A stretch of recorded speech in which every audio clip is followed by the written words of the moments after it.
The unexpected snowfall is a good thing for this orchard. Suffering a long winter drought, water in any form will help improve the yield of kiwi fruit. That's what Li Zhiming discusses with the villagers here. The young man has learned much about farming over the last few months. When I first arrived, the villagers were skeptical, not sure about the whole thing, and they thought I was very young.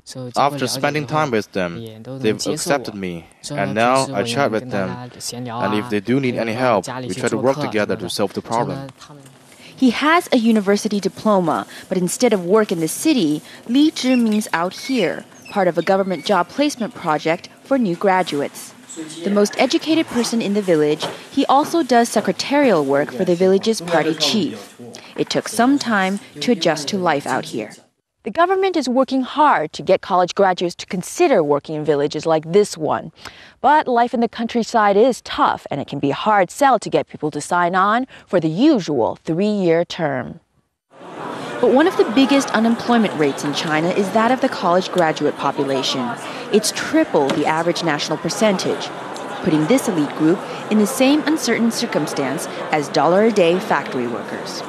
With people suffering at both ends of the socioeconomic spectrum, the government has responded with a comprehensive stimulus package. But one of the pillars of the plan depends on people in China spending more. That's unlikely in a country with low incomes and a traditionally high savings rate. Even if consumption increases, it might not achieve much. And on a consumption base, since consumption in China is quite low, Chinese consumption is probably less than France's consumption.